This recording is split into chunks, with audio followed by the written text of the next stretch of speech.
Hidup korban! Jangan diam! Hidup korban!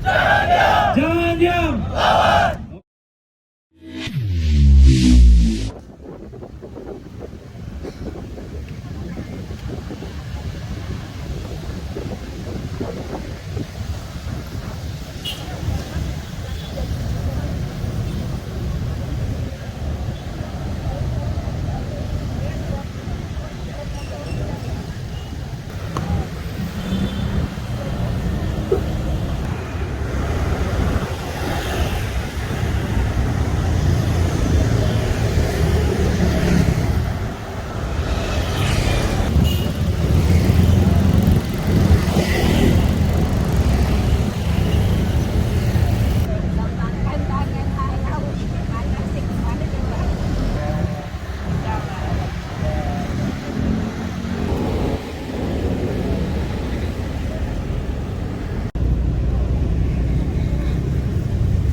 Di depan sumber suara, kalau bisa usahakan ada kita buat satu lingkaran, jadi tidak ada yang di depan, tidak ada yang di belakang, semuanya belajar. Payungnya tetap dipakai, tidak masalah karena memang hari ini sangat terik. Terus yang di belakang bisa merapat, kita buat satu lingkaran besar. Usahakan tidak ada yang di depan, tidak ada yang di belakang, semuanya sejajar. Oh itu ya. Nanti gue bikin ke jangan lupa. Mas Lexi mau maju dulu untuk... Nah, masalahnya aku selalu stay on first slide, jadi kamu juga. Iya, kawan-kawan yang masih di belakang, yuk kita merapat yuk. Hari ini, kami sana ini kita akan dipandu oleh Mas Alif ya kawan-kawan. Kepada Mas Alif saya persilakan. Oke. Hidup korban! Jangan diam! Jangan diam! Lawan! Hidup korban! Jangan diam! Jangan diam! Lawan! Terima kasih teman-teman. Ya ini panas sekali ya. Dan salah kita udah panas-panas pakai baju hitam. Memang kita selalu baju hitam. Boleh diperlebar ke sana supaya lingkarannya menjadi lebih luas saja. Gak apa-apa ya. Yang ini ada mungkin bisa diisi. Terima kasih teman-teman. Dan nanti kita akan melakukan refleksi yang mau kasih dipersilakan juga. Dan saya kira nanti pukul 4.30 lebih kurang begitu kita akan mengikuti kuliah. Setuju ya? Kalau Kak Rizal ada kuliahnya, kuliah terbuka, dan ini terbuka dalam artian yang sesungguhnya di tempat yang terbuka dan siapa saja bisa ikut, bisa hadir. Teman-teman nanti bisa juga berbagi pengalamannya kepada kawan-kawan yang lain. Ya, jadi yang mau membuat konten dari aksi Kamisan silakan gitu, untuk dibagikan kepada rekan-rekannya. Ya. Terima kasih ya. Dan memberitahu yang masih kuliah nih, saya lihat wajah-wajahnya kan masih bau-bau kampus ini misalnya, gitu kan. Itu bisa memberitahu juga ke kawan-kawannya, kepada dosennya, supaya datang ke Kamisan nilainya 3 SKS. Bisa kan ya? Gitu. Nanti ada dosen dari Universitas Negeri Jakarta yang akan memberi kuliah kita sore ini. Ini satu upaya yang cukup serius untuk melakukan pendidikan politik. Bukan hanya kepada kita yang setiap Kamis ada di depan istana, tetapi juga kepada publik melalui Jakarta Nikus. Tepuk tangan dulu Bung Lexi.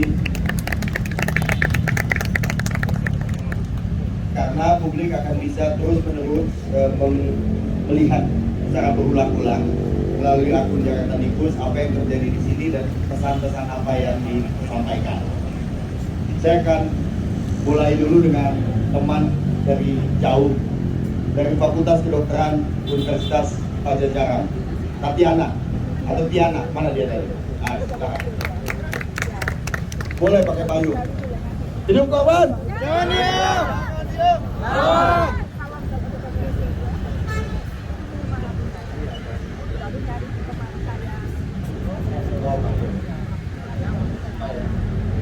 Baik, Tiana akan menyampaikan satu esai yang pernah ia tulis.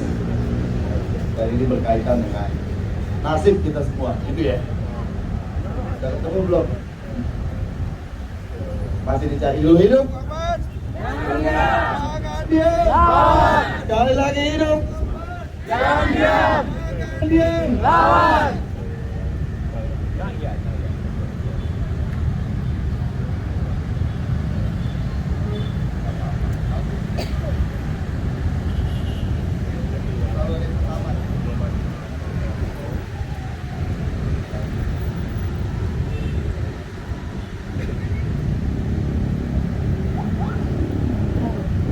Terima kasih Bung atas kesempatannya. Perkenalkan, nama saya Tiana. Saya dari Fakultas Kedokteran 4. Di sini saya pernah membuat esai, sebuah perspektif dari saya mengenai pemilu dan bagaimana pendidikan, edukasi, serta awareness dari kita semua itu mempengaruhi pilihan kita terhadap pemilu.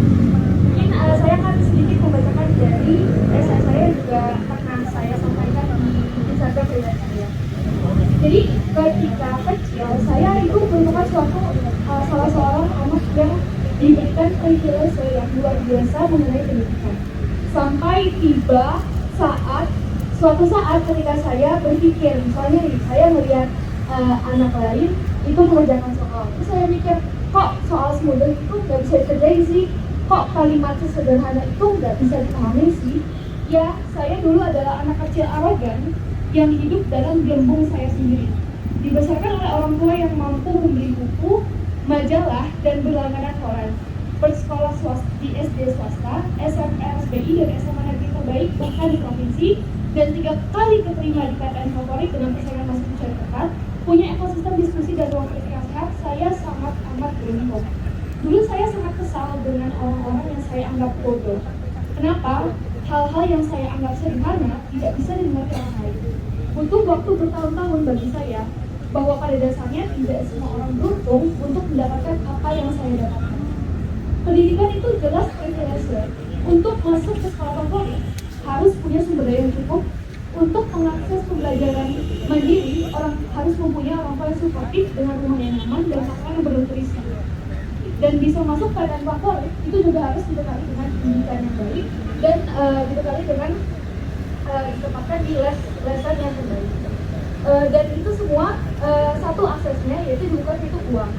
Selama perjalanan saya ke daerah-daerah, selama perjalanan saya menjadi kebetulan jurusan saya kedokteran hewan dari Fakultas Kedokteran 4. Jadi ketika saya selama koas, saya menjalani perjalanan koas ke daerah-daerah, ke Sukabumi, ke Subang, ke Bengkulu, Jawa Barat. Itu saya baru sadar dan saya ditampar perlahan-lahan bahwa kesenjangan pendidikan itu ternyata adanya, disparitas kesempatan itu terlalu lebar sehingga tidak semua orang punya waktu bermimpi atau memikirkan hal-hal besar. Banyak di antara kita yang hanya memikirkan hidup untuk hari ini. Pemilu adalah puncak kita memiliki kesenjangan sosial dan pendidikan. Mungkin banyak alasan orang-orang memilih satu paslon yang terdengar tidak masuk akal, tapi percayalah, mungkin memang disitulah satu-satunya harapan. Yang paling mengecewakan dari pemilu ini bukan kekalahan sebenarnya, bukan kekalahan salah satu paslon atau bukan kekalahan salah satu dari tim sukses, tapi bagaimana privilege pendidikan dan informasi itu tidak dimanfaatkan dengan baik bagi orang-orang yang terdidik. Satu suara itu bukan berdampak hanya ke kita sendiri.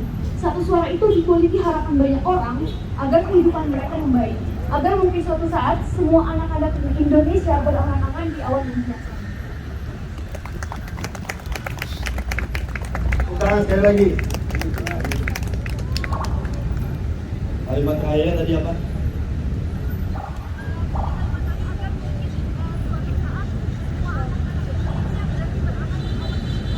Semua anak-anak Indonesia yang berharap bisa bermimpi di awang-awang di awan yang sama.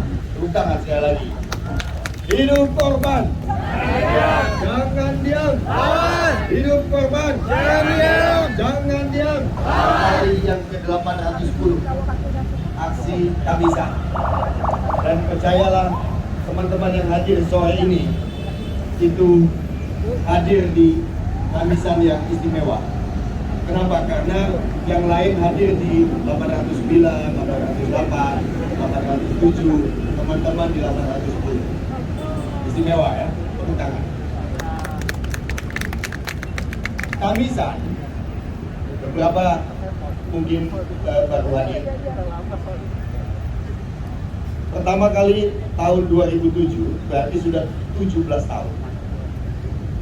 Ia menjadi tempat, menjadi ruang bagi korban hak asasi manusia, korban kejahatan yang diselenggarakan oleh negara.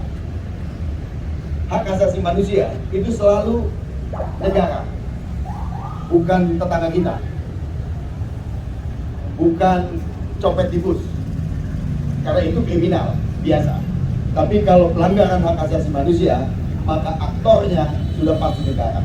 Apakah negara melakukan langsung atau negara membiarkan atau by omission terjadinya kejahatan itu terjadi, pelanggaran hak asasi manusia itu berlangsung.